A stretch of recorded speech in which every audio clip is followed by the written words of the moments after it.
Bilang suporta sa mga nakatatanda, isinagawa ang isang session para sa mental health awareness, emotional well-being at health aging para sa mga senior citizen sa Baguio City. Pagpapanatili ng kanilang malusog na kaisipan, binigyang diin. Narito ang report ni PIA-ISU intern Jelton Miliano. 46 na mga senior citizen ng Secretaries Club ang lumahok sa Mental Health Management Discussion and Activity for Senior Citizens. Sa layuning mapalawak ang kaalaman ng mga ito tungkol sa mental health at healthy aging, isinagawa ang Mental Health Management Discussion and Activity para sa mga miyembro ng Federation of Baguio Senior Citizens Association sa Baguio City. Layunin ng programa na mabigyan ng tamang kaalaman, suporta at inspirasyon ang mga nakatatanda upang mas mapangalagaan ang kanilang mental health. Ayon kay Remedios Tungawan, Pangulo ng F. Baseca Secretaries Club, mahalaga ang mga gantong gawain dahil iba ang mga problemang kinahaharap ng mga nakatatanda kumpara noong sila ay bata pa.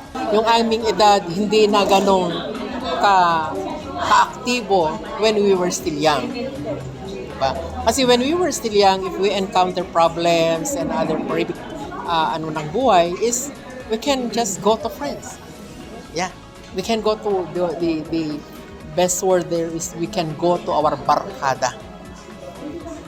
Because ang iniisip lang natin when we were still young, of course, yung makahingi ka ng budget or allowance from the parents, it's okay. But especially when we are already senior, we are in the stage of lahat na halos ng sakit nandiyan na.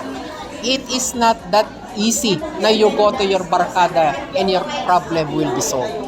So I see their dilemma, I see their complaints, I see how they cry sometimes and they come to me na parang, di ba dapat yung mga senior yung nag-a-advise sa atin, but most of the time, we are now in service with them when it comes to advice na they have to get through whatever they're feeling right now, na yun nga, pakiramdam nila ay neglected sila at pakiramdam nila ay wala na silang matatakbuhan pa.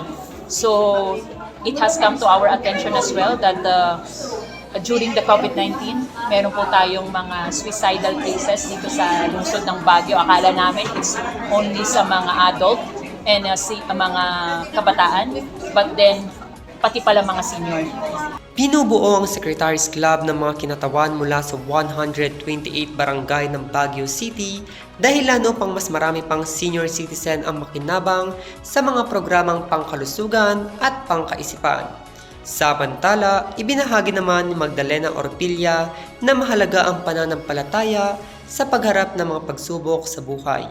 Kasi we were every third Wednesday, yun ang talagang meeting namin ng mga Secretaries Club, ng seniors. Always go back and pray to the Lord. It's always Lord, that's all I'm saying. It's nice na they gave us this mental health activity na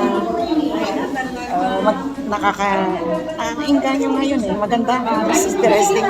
Sa pamamagitan ng mga gantong programa, patuloy na pinatitibay ang kamalayan ng mga nakatatanda sa kahalagahan ng mental health bilang bahagi ng kanilang pangkalatang kalusugan at kalidad ng buhay.